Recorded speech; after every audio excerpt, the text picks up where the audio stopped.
जिस बुलडोजर ने यूपी के सीएम योगी आदित्यनाथ को अलग पहचान बनाई, उनके लिए ब्रांड के तौर पर काम किया, वही बुलडोजर अब यूपी की योगी सरकार के लिए मुसीबत का सबब बन गया है। नजूल लैंड एक्ट विधानसभा में पास होने के बाद भी सरकार की तरफ से यही कहा जा रहा है कि किसी के सपनों का आशियाना नहीं छीनने पाएगा, लेकिन लोगों को इस बात का डर सता रहा है कि बुलडोजर ने जिस तरीके से योगी सरकार की पॉपुलैरिटी बढ़ाई, सरकार को जिस तरह से बुलडोजर पसंद है, उसके बाद ये कहना गलत नहीं होगा कि ये बुलडोजर कभी भी उनके सपनों के आशियाने पर गरज सकता है और उनको उनके घरों से बेदखल कर सकता है। योगी सरकार के नजूल लैंड एक्ट का सबसे ज्यादा असर संगम नगरी प्रयागराज पर पड़ना है। प्रयागराज शहर की बात करें तो तकरीबन 1/3 इलाका नजूल लैंड पर बसा हुआ है। 1 लाख से ज्यादा मकान नजूल लैंड पर बने हुए हैं, यानी मोटे तौर पर कहा जा सकता है कि तकरीबन 5 लाख की आबादी शहरी इलाके के नजूल लैंड पर बने मकानों में रहती है। जब से विधानसभा में नजूल लैंड एक्ट पास हुआ है, तब से प्रयागराज के लोगों की नींद हराम हो गई है।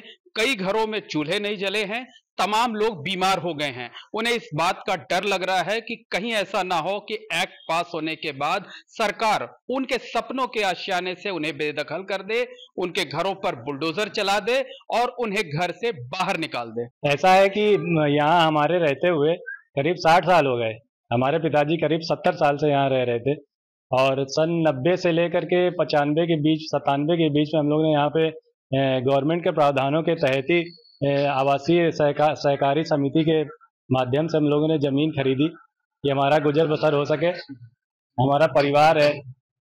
और उसी प्रावधान के तहत हम लोगों ने मायावती के शासनकाल में 25% नजूल का एडवांस जमा भी कराया, लेकिन उसके बाद कोई नोटिस नहीं आई कि उसको जो आप और पैसा जमा करके अपना फ्री होल्ड करा लीजिए। कुछ लोग जो समर्थ थे उन्होंने अपना पैसा दाएं बाएं कर करके उसको जमा करके करा भी लिया फ्री होल्ड, लेकिन हम लोग के पास ऐसी नोटिस नहीं आई।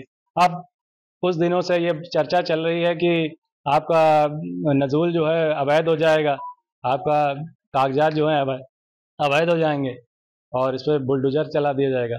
तो हमारी सरकार से ये गुजारिश है कि इस चीज़ को अच्छी तरह से देखा जाए।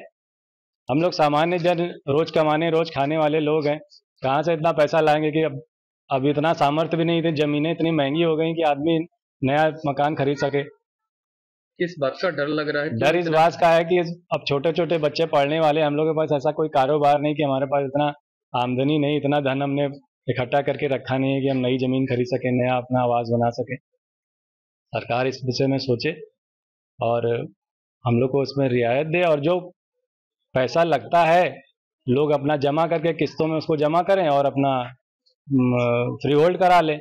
बड़ी बड़ी ज़मीनें जो सरकार के मतलब की है उसको ले ले, उसको करे। जो बड़े बड़े आवासीय ज़मीनें हैं उसको ले। अब छोटे छोटे जो लोग रहने वाले हैं, गुजर बसर कर रहे हैं, वो कहाँ जाएंगे? घर बनवाना, हाँ, 100 गज की ज़मीन सरकार क्या कर लेगी? कितना मुश्किल होता है यहाँ एक घर बनाना। बहुत मुश्किल होता है, आज के ज़माने में कोई सोच नहीं सकता। ये तो किसी तरह से कहिए कि उस ज़माने में जो प्राइवेटाइजेशन हुआ और ग्लोबलाइजेशन हुआ, उस दौर में शहर बसने लग गए, आवासीय सरकारी समितियां आई, उन्होंने एक मौका दिया लोगों को। बड़े बड़े बंगले थे, हमारे जज साहब का एक बंगला था, ऐसा काफ़ी बंगले उनके पास हुआ करते थे। उनकी भी समस्या थी, इतने किराएदारों को कहाँ निकालें। तो एक समाधान दिया गया कि सब लोग जितने में रह रहे हैं उतनी उतनी ज़मीन सबको मिल जाए, किसी को 50 गज, किसी को 40 गज, किसी को 100 गज, जो जितने में रह रहा था वो मिल गया। क्या मांग करेंगे मुख्यमंत्री योगी आदित्यनाथ? योगी आदित्यनाथ से यही मांग करेंगे कि इसको वापस लें। ये तो मतलब बहुत ही दिक्कत की बात है, कहाँ जाएंगे? इतने करोड़ों लोग हैं रहने वाले। नाम क्या है आपका? मेरा नाम राजवर्धन जोशी है। हम लोग मूलतः उत्तराखंड के रहने वाले थे, लेकिन पिताजी करीब 60-70 साल पहले यहाँ प्रयागराज में बस गए, तो फिर यही हम लोग को बता था, यही हम लोग रहेंगे। हाँ, मेरा नाम उमाशंकर है। मैं लुकरगंज में रहता हूँ और मेरे पिताजी यहाँ पे, हमारा तो बचपन ही यहाँ गुजरा है और पिताजी हमारे रेलवे में सर्विस करते थे, तो उन्होंने ये प्रॉपर्टी बना लिया। अब ये कल परसों से जब से ये सुना है हमने, तब से ये लग रहा है कि हम लोग कहाँ जाएंगे, बच्चों को लेके क्या करेंगे, कहाँ रहेंगे, कैसे रहेंगे? कोई काम नहीं, कोई धंधा नहीं, कोई बिजनेस नहीं, आदमी कैसे जिएगा? अभी तो रहने के लिए पिताजी ने बनवा दिया है तो हम लोग रह रहे हैं, लेकिन अगर ये प्रावधान आया है तो इसका सोल्यूशन कुछ होना चाहिए। और पिताजी ने हमारे, ऐसा नहीं है कि ऐसे हम लोगों ने कब्जा करके रह रहे हैं, हम लोगों ने बाकायदा रजिस्ट्री करवाया है। अगर ये चीजें थी तो ये होना भी नहीं चाहिए पहली चीज तो। अगर ये हुआ है तो इसका कोई ना कोई समाधान होना चाहिए। भाई हमने 25% हमारे फादर ने जमा भी किया है, जिसका बीच में हमने सुना था, हमने तो पता नहीं है, लेकिन हमने सुना था कि इसका वापसी का वो है, लेकिन हमको तो वापसी भी नहीं मिला है उसका। 25% जमा है, उसका क्या हुआ कैसा हुआ ठंडा बस्ता में सब पड़ा हुआ है। आगे के लिए क्या करेंगे कैसे करेंगे इसका कोई वही नहीं है। अब ये बुलडोजर बाबा के नाम से ही डर लगता है कि कब ये क्या कर देंगे।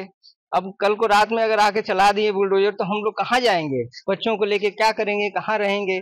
और इसका कोई ना कोई समाधान पहले ढूंढना चाहिए था कि भाई इतने लोग हैं, हम अकेले नहीं हैं, हमारे साथ हमारे जैसे पता नहीं कितने लोग हैं जो इस सिस्टम में हैं। तो हमारे जैसे लोगों को तब से पूरा परिवार कितना चिंतित, पूरा परिवार दहशत में जी रहा है। ये लग रहा है कि कब क्या हो जाएगा, बच्चे पढ़ नहीं पा रहे हैं, सही से खा नहीं पा रहे हैं। ये चिंता सताई जा रही है कि इस महंगाई के दौर में सब कुछ तो महंगा है, एक छत है रहने के लिए वो भी चला जाएगा तो क्या खाएगा आदमी, रहेगा कैसे, क्या करेगा, कहाँ जाएगा, बच्चे पढ़ेंगे कि नहीं पढ़ेंगे। एक तो शिक्षा इतनी महंगी हो गई है, बहुत डर लग रहा है कि आगे क्या होगा, बच्चों का भविष्य क्या होगा, हम लोग क्या करेंगे, कहाँ जाएंगे, फिर से कैसे जीवन। क्या अनुरोध करेंगे मुख्यमंत्री से यही अनुरोध करेंगे कि जब आपने ये आपसे पहले जो भी गवर्नमेंट ने किया था 25% का प्रावधान लाया था, तो आखिर आपके ही द्वारा तो लाया होगा कि ये जमा करिए, इसके बाद आपको जो है फ्री होल्ड किया जाएगा। तो उस चीज को उसको देखते हुए आप इसका कोई रास्ता बताइए कि भाई आप इसको कैसे करेंगे।